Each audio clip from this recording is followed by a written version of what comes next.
4 साल के बाद में ज़रूरी थोड़ी है आपको जहाँ भी अवसर मिला, आपकी उम्र भी बची हुई है, फिर आपके पास पैसा भी है, चाहो तो अपना वो भी कर सकते हो आप, व्यापार भी। कोई भी फोर्स है उसमें कौन जा रहे हैं? किसान का बेटा, मजदूर का बेटा, गरीब का बेटा। फिर 100 में से 25 जो उन्होंने बंदे हायर किए हैं वो उनमें से भी सुपीरियर होंगे। सारे चैनल ने यू लेडीज है जो उस पे एंकर है, वो हाथ फेंक फेंक के ये कहती थी ये मुट्ठी पर वो है आतंकवादी है। कि भारत अगर आर्मी बढ़ाने के बजाय इक्विपमेंट बढ़ाए तो भारत ज्यादा सशक्त हो जाएगा। एमएलए एमपी एक बार एमएलए बन जाओ उसकी पेंशन बढ़ेगी, एमपी बन जाओ उसकी बढ़ेगी, इनकी खत्म क्यों नहीं कर रहे? नहीं है पेंशन, ये कॉन्ट्रैक्ट बेस पे है, ये तो एक कॉन्ट्रैक्ट बेस पे है। 4 साल बाद अपने 11 लाख रुपए लेकर अपने घर जाओ। ये इसे सब कुछ जो प्राइवेट में लाना चाह रहे हैं, यहाँ तक कि आर्मी पे पहुंची प्राइवेट।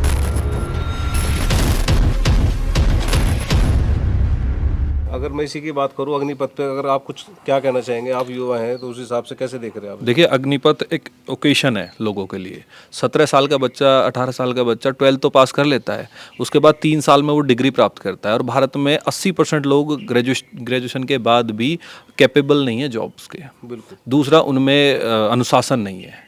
तीसरा, वो लोगों की कमांड सुनने के लिए तैयार नहीं है। तो ये चीज़ें 4 साल में वो ट्रेंड होके आएंगे, साथ में 10-15 लाख रुपए कैश उनके पास होगा। अगर कोई कहीं जॉब नहीं करना चाहता, अपना स्टार्टअप शुरू करना चाहता है, तो उसके पास उसके लिए पैसे इकट्ठा होंगे 4 साल में। और इस दौरान जो 25% लोग जो इंडियन गवर्नमेंट जिनको हायर करेगी, वो लोग होंगे कि 100 में से सिर्फ 25 लोग वो लेंगे। तो कहने का मतलब क्या है? पहली बात तो ये कि उन्होंने पहले एंट्रेंस दिया तो लाखों में से 100 लोग चले गए।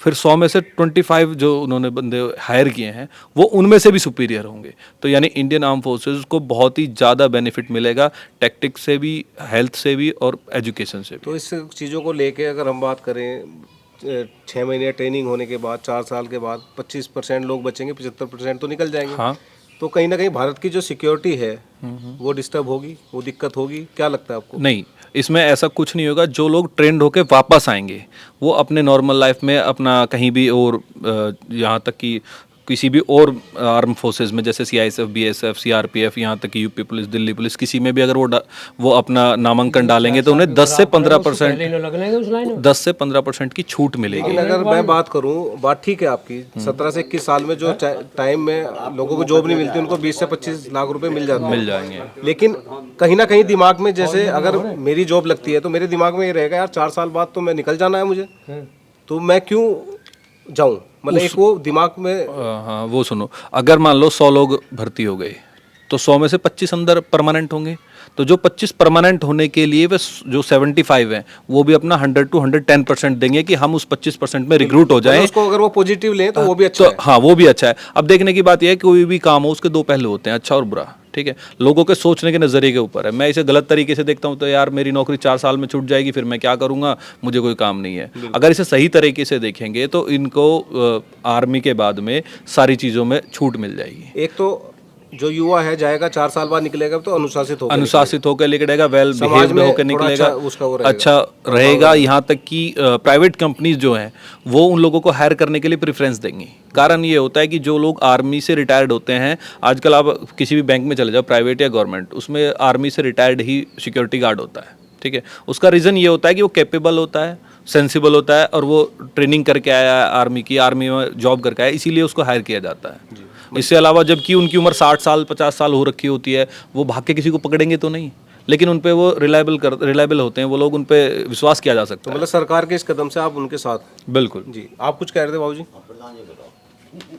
मैं यूँ कह रहा हूँ जी, मैंने क्या गवर्नमेंट ले रही 25% वो करेंगे तो इन्हें जितने लेने उतने ले, और उसे क्या नाम परमानेंट ले उन्हें। नहीं, उन सरकार का यही तो है कि 100 में से जो 25 हीरे निकलेंगे वो देश सेवा करेंगे। 75 भगा दो फिर। नहीं, 75 कोशिश करेंगे ना कि 25 में आने की। वे पहले दूसरी वही कोशिश करें उसी लाइन पे जिसमें पूरी जीवन की वो मिले। नहीं, जब उनको वो तो नौकरी नहीं थी। अगर वो नौकरियां तो थी नहीं उतनी, अब 40 जा रहे हैं, अगले साल से 50,000 नौकरियां हैं, तो नौकरियां भी तो बढ़ रही हैं। जो आज का हमारा युवा बेरोजगार है, जो 10-10 हज़ार की सिक्योरिटी की नौकरी कर रहा है, तो उसके लिए एक चांस भी तो है। अगर हम इसको इस तरह से लें तो ये भी ठीक है। कैसे कहते हैं आप इसको? मैं इसे नहीं समझता। क्यों धरना प्रदर्शन करे पढ़े लिखे बच्चे क्यों कर रहे हैं?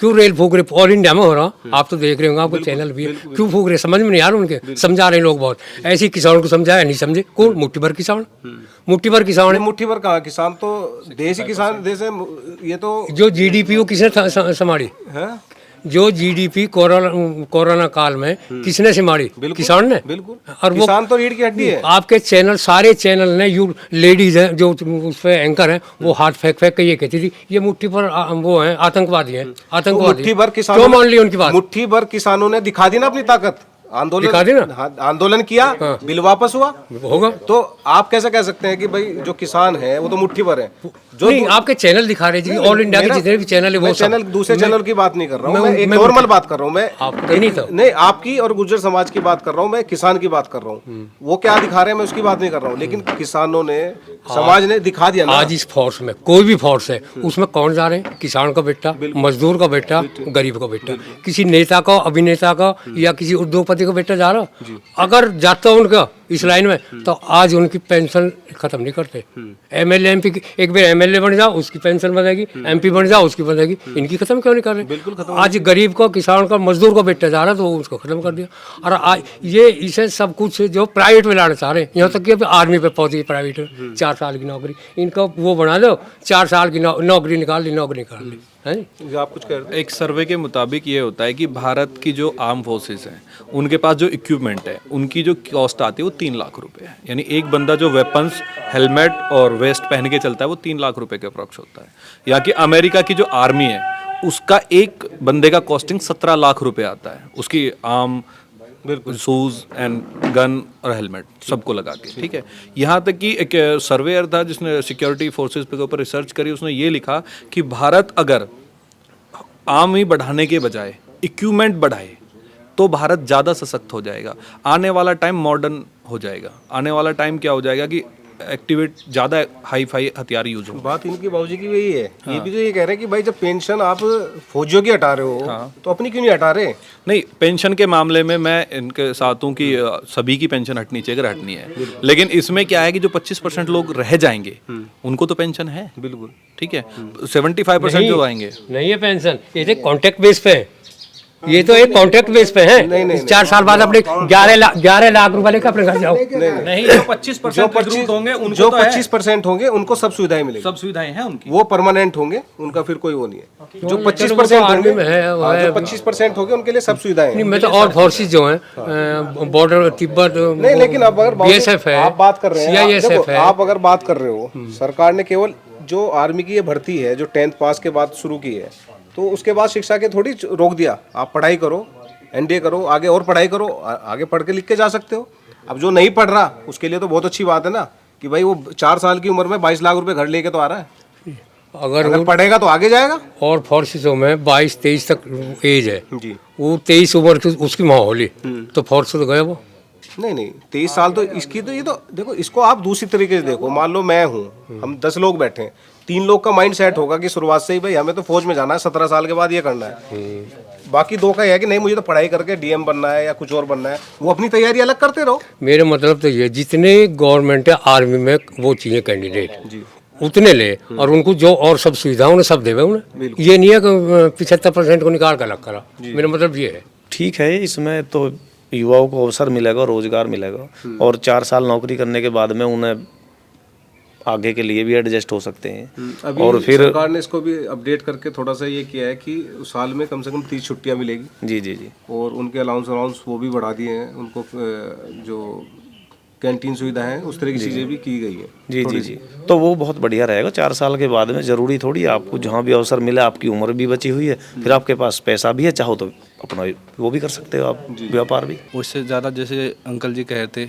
इसमें क्या होगा, इसमें क्या होगा, जैसे बहुत से युवा हैं, हमारे भाई हैं, 17 साल में कोई जॉब लगते नहीं, 21 साल से शुरू होती है, और 21 साल में आपके वो रिटायर हो रहे हो, आप करने वाले जब भी कर सकते हो, वो शुरू रहेगा मेंटेनेंस, आर्मी में सबको रहता है, और ज़्यादा अनुशासित हो जाएगा बंदा, वो ये कह रहा हूँ।